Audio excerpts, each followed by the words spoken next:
గిద్యోను, బారాకు, శాంసోను, యెఫ్తా, దావీదు, సమూయేలు వారిని గూర్చి ప్రవక్తలను గూర్చి వివరించుటకు ఇక సమయము చాలదు. వారు విశ్వాసము ద్వారా రాజ్యములను జయించి బలహీనులుగా ఉండి బలపరచబడి యుద్ధములో పరాక్రమశాలులైరి అన్యుల సేనలను పారదోలిరి. ఆమేన్. ఇక్కడ చదవనటువంటి వాక్యంలో విశ్వాస వీరుల గురించి అక్కడ లిస్ట్ ఒకటి రాయబడింది. అందులో మొదటి వ్యక్తి పేరేం చెప్పండి? గిద్యోను. గిద్యోనుకు ముందు ఎంతో మంది విశ్వాస వీరులు ఉన్నారు. అబ్రహాం ఉన్నాడు, ఇసాకు ఉన్నాడు, యాకోబు ఉన్నాడు, యోసేపు ఉన్నాడు, మోషే ఉన్నాడు. వీళ్ళందరినీ పక్కకు నెట్టేసి మొదటి స్థానాన్ని ఆక్రమించినటువంటి వ్యక్తి పేరు గిద్యోను మనకు కనబడుతున్నాడు. దేవుని వాక్యము చలవిస్తుంది, వారు విశ్వాసము ద్వారా బలహీనులుగా ఉండి బలపరచబడి వారి విశ్వాసం ద్వారా రాజ్యములను జయించిరి. వారి విశ్వాసం ద్వారా యుద్ధములో పరాక్రమశాలులైరి. విశ్వాసము ద్వారా అన్యుల సేనలను పారద్రోలిరి. ఆమేన్. ఇతడు దేవుని కొరకు బలమైన కార్యాలు చేయకముందు విశ్వాసము ద్వారా పరాక్రమశాలిగా మార్చబడక ముందు, బలాఢ్యుడిగా మార్చబడక ముందు బలహీనతలోని గిద్యోనుడు. నేను అందుకే చెప్పాను ప్రారంభంలో, ఎంత బలహీనుడినైనా దేవుడు తన కొరకు బలవంతులుగా మార్చి వాడుకొనగలిగిన దేవుడు. నేను ఆరాధిస్తున్న దేవుడు. ఆమేన్. దేవుడు ఒక వ్యక్తిని ఏర్పరచుకున్నాడంటే బలవంతులను ఆయన ఏర్పరచుకోలేదండి, జ్ఞానులను ఏర్పరచుకోలేదు. ఆయన తెలివి కలిగిన వారిని ఏర్పరచుకోలేదు, కానీ జ్ఞానులను సిగ్గుపరచడానికి అజ్ఞానులను దేవుడు ఏర్పరచుకున్నాడు. ఆమేన్. బలవంతులను సిగ్గుపరచడానికి బలహీనులను దేవుడు ఏర్పరచుకున్నాడు. విశ్వాసము ద్వారా బలహీనులుగా ఉండి బలపరచబడేది. యుద్ధములో పరాక్రమశాలులైరి అన్యుల సేనలు పారదోలి. ఒక బలహీనుడిని బలవంతులుగా దేవుడు ఎలా మార్చాడు? పుట్టుకతోనే విశ్వాస వీరులు కాలేదు. విశ్వాస వీరులుగా మార్చేది దేవుని కృపయే.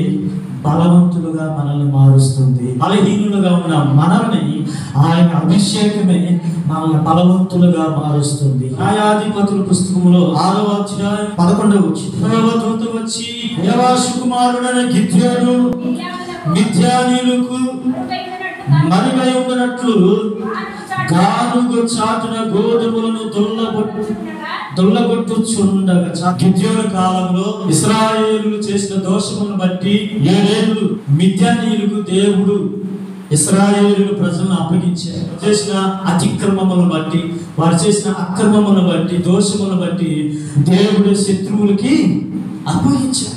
శత్రువులు ఏం చేశారంటే ఆ ద్రాక్ష తోటలను పాడు చేసి వారి గృహాల్లో దాచుకున్నటువంటి ద్రాక్ష ఫలాన్ని దోచుకుని పోయేవా? వారి పొలాల్లో ఉన్న ధాన్యమంతా దోచుకుని పోయావా? వారి పొలం, వారి ఇంట్లో ఉన్నటువంటి శ్రేష్టమైనటువంటి వెండి బంగారములను వారు దాచుకొని కూడగొట్టుకున్నటువంటి ప్రతిదీ కూడా ఏమండి, ఎత్తైనా గాడిదైనా వారి కుటుంబంలో వారి ఇంట్లో దాచుకునేది ఏది కూడా మిగలకుండా సమస్తము దోచుకుని వెళ్ళిపోయేవారు మిద్యానీయులు. ఇలాంటి ఒక కఠినమైన కరువు అనుభవిస్తున్నారండి ఇశ్రాయేలు ప్రజలు. అప్పుడు వారు దేవునికి మొరపెట్టారు, ప్రభువా ఏంటయ్యా మా పరిస్థితి, ఇదిగో మా దోషములను క్షమించు, మమ్మల్ని మిద్యానీయుల చేతుల నుంచి మమ్మల్ని విడిపించని వారు దేవునికి మొరపెట్టినప్పుడు ఇశ్రాయేలు ప్రజలు విడిపించడానికి పుట్టిన వాడే గిద్యోను. ఆమేన్. ఈ గిద్యోను ఎలాంటి వాడు అంటే పిరికివాడు, బలహీనుడు, భయపడుచున్నవాడు, దేవుని బిడ్డలు అవిశ్వాసము కలిగిన వాడు. అందుకనే ఈ గిద్యోను ఎక్కడ ఉన్నాడంటే గానుగు చాటున దాక్కుని మిద్యానీయులకు కనిపించకుండా గోధుమలను దొల్లగొట్టుచడం చదువుచు ఉన్నాడు. గానుగులను దేనికి ఉపయోగిస్తారు తెలుసా? ద్రాక్ష రసమును మనం తయారు చేయడానికి.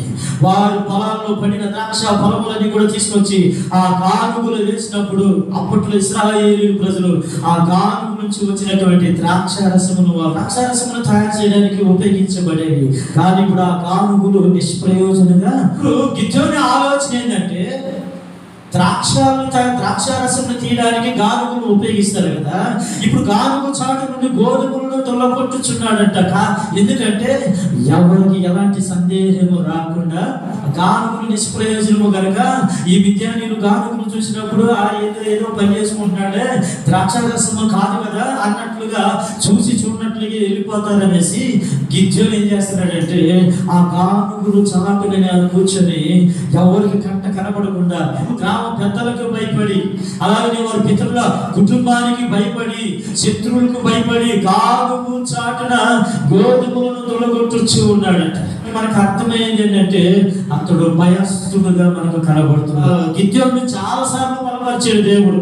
చాలా సార్లు సూచనలు ఇచ్చి, దర్శనములు ఇచ్చి, కలలిచ్చి, పలుమార్లు గిద్యోను ధైర్యపరిచి ముందుకు నెట్టినా కానీ ఇంకా అపనమ్మకమే, ఇంకా విశ్వాసమే, ఇంకా భయపడుతున్నటువంటి స్వభావం ఆయనలో కనబడుతుంది. 26:20 దహన బలులు అర్పించమని గిద్యోనుతో చెప్పాను. అదిగోండి అతడు తన పితరుల కుటుంబమునకు ఆ ఊరి వారికి భయపడినందున పగలు దానిని చేయక. ఇప్పుడు చెప్పండి, ఎప్పుడు చేశాడమ్మా? దేవుడు దహన బలులు అర్పించమని దేవుడు ఆజ్ఞాపిస్తే ఈయన ఏం చేసాడు తెలుసా? 10 మందిని వెంట పెట్టుకొని రాత్రి పూట బలులు అర్పించేట. ఇక కారణం ఏంటి చెప్పండి? ఈ వాక్యాన్ని బట్టి మనకు అర్థమైందంటే ఆయన భయపడి, గ్రామస్తులకు భయపడి, తన పితరుల కుటుంబములకు భయపడి ఏం చేశాడు? ఆయన రాత్రి పూట బలులు అర్పించి 36 దేవుడు గిద్యోనుతో, అయ్యా ఇశ్రాయేలు ప్రజలను రక్షించేది నీవే, నీ ద్వారానే నేను ఇశ్రాయేలు ప్రజలను రక్షిస్తానని ఒక దేవునితో చెప్తే ఆయన ఏమన్నాడు తెలుసా? నీవే దేవుడు అని నాకు ఎలా తెలియాలి? నీవే నాతో మాట్లాడుతున్న వ్యక్తివి నీవా కాదని తెలియాలంటే నాకు నమ్మకం కుదరాలి. నేను గొర్రె బొచ్చు నేను నీ సన్నిధిలో పెడతా. గొర్రె బొచ్చు మాత్రమే మంచుతో కడవాలి, మిగతా చుట్టుపక్కల ప్రాంతం అంతా పొడిగా ఉండాలని నాకు ఒక సూచన నాకు కనపరచమని దేవుడిని అడిగినప్పుడు దేవుడు అలాగనే చేశాడు. మళ్ళీ ఏం చేశాడు తెలుసా? గొర్రెపచ్చు మాత్రమే పొడిగా ఉండాలి, ఇక చుట్టూ అంతా కూడా మంచుతో నింపబడాలని చెప్పినప్పుడు అలాగనే దేవుడు చేశాడు. ఇక్కడ గిద్యోను జీవితంలో కూడా మనం చూడగలిగితే అపనమ్మకము, అవిశ్వాసమును తొలగించడానికి ప్రభు అక్కడ ఒక అద్భుతం చేయడము ప్రారంభించాడు. ఆ యుద్ధానికి బయలుదేరాలి, మిద్యానీయుల మీద నువ్వు విరోధంగా పోరాడి జయించాలంటే అక్కడ కూడా మళ్ళీ డౌట్. 7వ అధ్యాయము 9వ వచనం, అదిగో నీకు భయమైన ఎడల నీ పనివాడనైనా పోరాతో కూడా. దేవుడే ఇక్కడ డైరెక్ట్ మాట్లాడుతున్నాడు. ఏమని? అయ్యా నీకు భయం కదా, నువ్వు భయపడుతున్నావు కదా, నీ పనివాడు ఉన్నాడే పోరా, అతను తీసుకొని దండులోకి వెళ్ళిపో అని చెప్తున్నాడు. అక్కడ కూడా ముందుకు పోట్లే.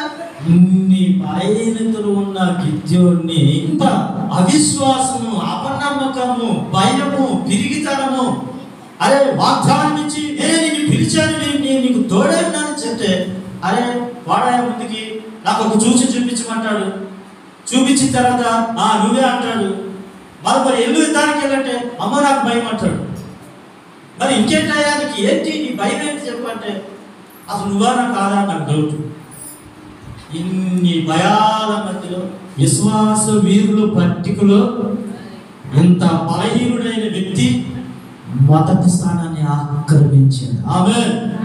ఇంత బలహీనం తీసుకొచ్చి విశ్వాస వీరులు ఎవరనగా గిద్యోనుతో ప్రారంభమవుతుంది ఆ పేరు. ఎలా సాధ్యమండి? ఇలాంటి బలహీనున్న బలవంతునిగా మార్చింది.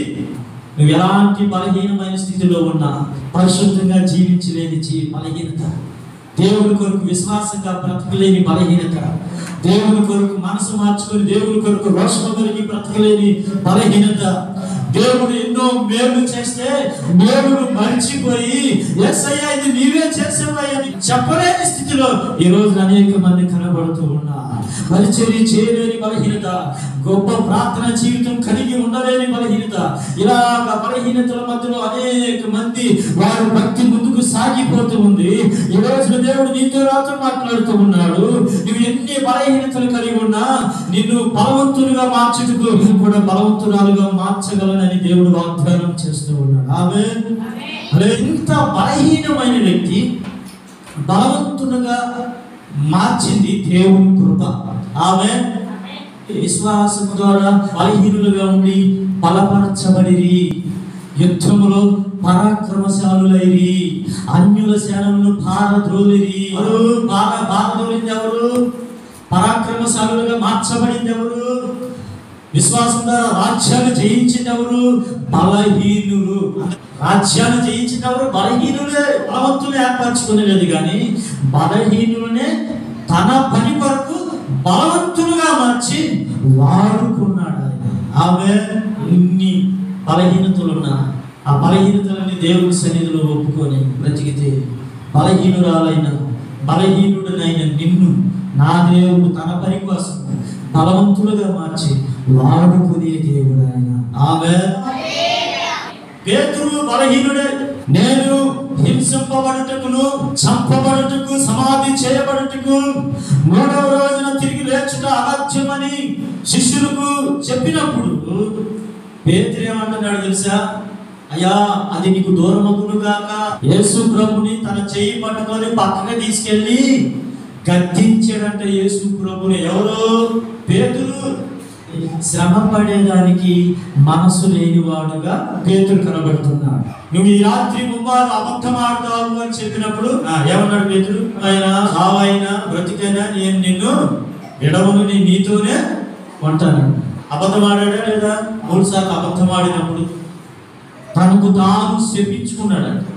చెప్పించుకొని అయ్యో నేను అబద్ధం ఆడాను అనేసి పాలము ఊరు బయటికి వెళ్ళి పశ్చాత్తాపడ్డాడు పేతురు. పశ్చాత్తాపం పొందిన తర్వాత తన బలహీనతలు దేవుని సన్నిధిలో ఒప్పుకున్న తర్వాత ప్రధాన అపోస్తలుడుగా మార్చబడ్డాడు పేతురు. ఆమె శ్రమలకు దూరంగా పారిపోయే స్వభావం కలిగిన వాడు పేతురు.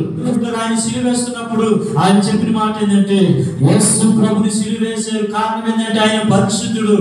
నన్ను ఆయనలాగా సిలువేస్తే నేను అంత యోగ్యుడు కాదయ్యా, నన్ను తలకిందులుగా సిలువేయండి అని చెప్పాడండి. ఒకప్పుడే పారిపోయాడు. పారిపోయినాడే ఇప్పుడు ఏమంటున్నాడు? నన్ను సిలువేయండి అంటున్నాడు. ఎక్కడి నుంచి వచ్చింది కృప? ఎక్కడి నుంచి వచ్చింది అభిషేకము? ఎక్కడి నుంచి వచ్చింది ధైర్యము? ఎక్కడి నుంచి వచ్చింది ఇంత బలము? ఒక పిరికివాడు బలవంతుడుగా ఎలా మార్చబడ్డాడు అంటే దేవుని కృప. ఆమె ఇంత బలహీనుడా ఒక ప్రసంగానికి 3000 మంది రక్షింపబడింది. ఇంత పిరికివాడు ఎంత బలవంతుడుగా మార్చబడ్డాడు చూడండి. గిద్యోను ఎంత బలహీనుడు, ఎంత పిరిగివాడు. గానుగు చాటున దాక్కుని గోధుమలను దుమ్మగొట్టుచున్నటువంటి వ్యక్తిని పరాక్రమము కలిగిన వ్యక్తిగా గిద్యోనుని నిలబెట్టాడు దేవుడు. ఆమేన్.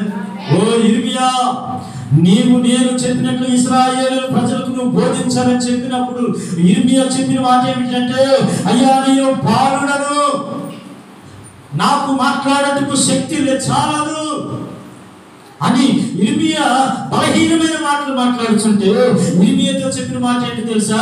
నీవు గొడ్డల వంటి వాడవు, యుద్ధాయుధము వంటి వాడవు. నీ వలన జనములను వెలగొట్టుచున్నాను, నీ వలన రాజ్యములను వెలగొట్టుచున్నాను అని చెప్పిన దేవుడు యాకోబును చూసి ఓ పురుగు వంటి యాకోబు, సంపదకి ఇశ్రాయేలు భయపడకమని నీకు సహాయం చేయుచున్నాను.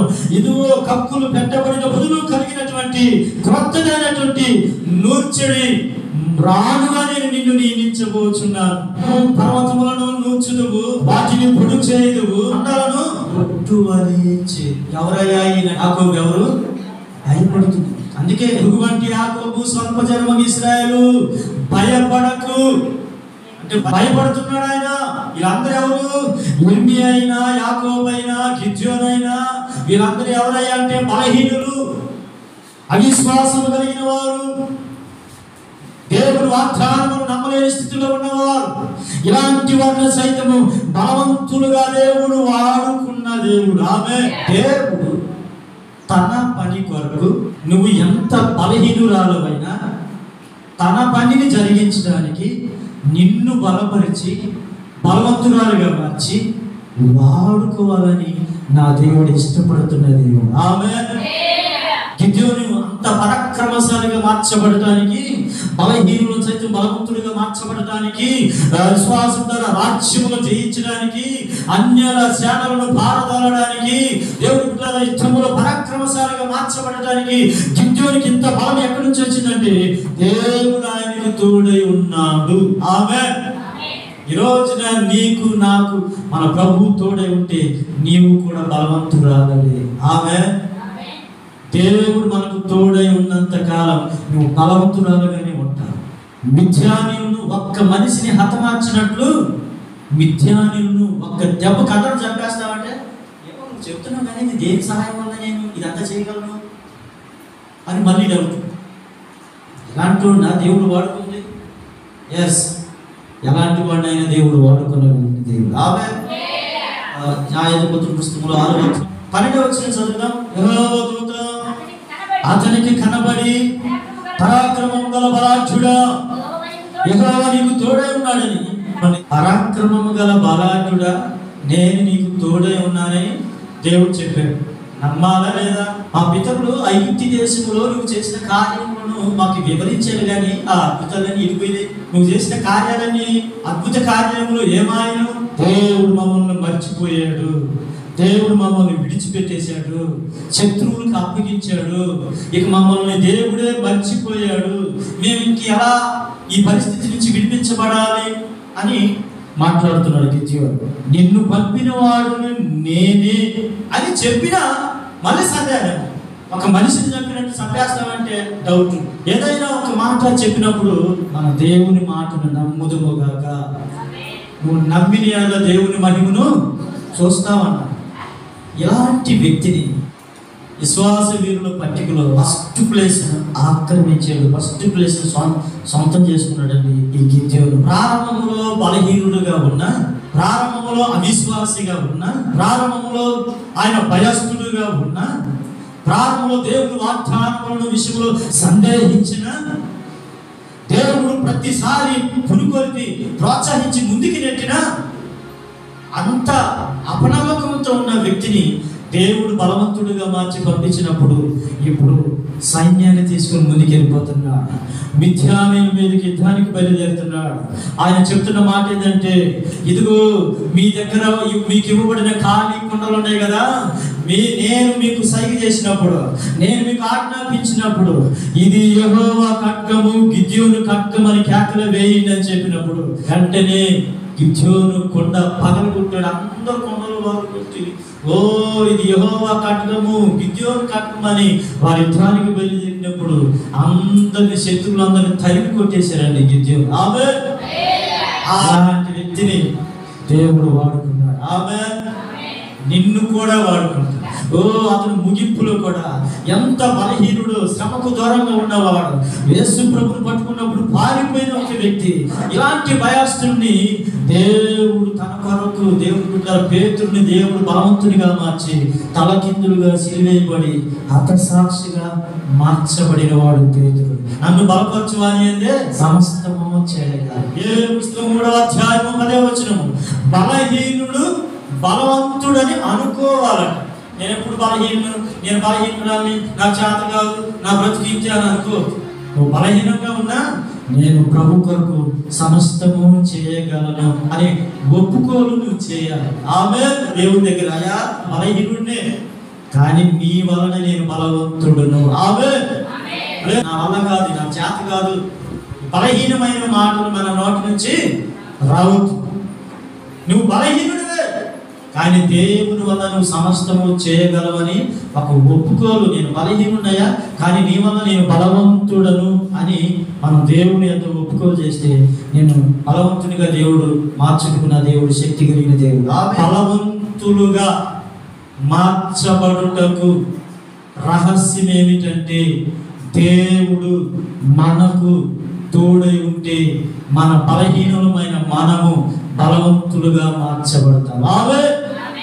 యోసేపు ఎక్కడికి వెళ్ళినా, అతడు వెళ్ళిన ప్రతి చోట యెహోవా ఆయనకు తోడై ఉండెను గనుక ఆయన వర్ధిల్లుచూ వచ్చెను. ఆమేన్.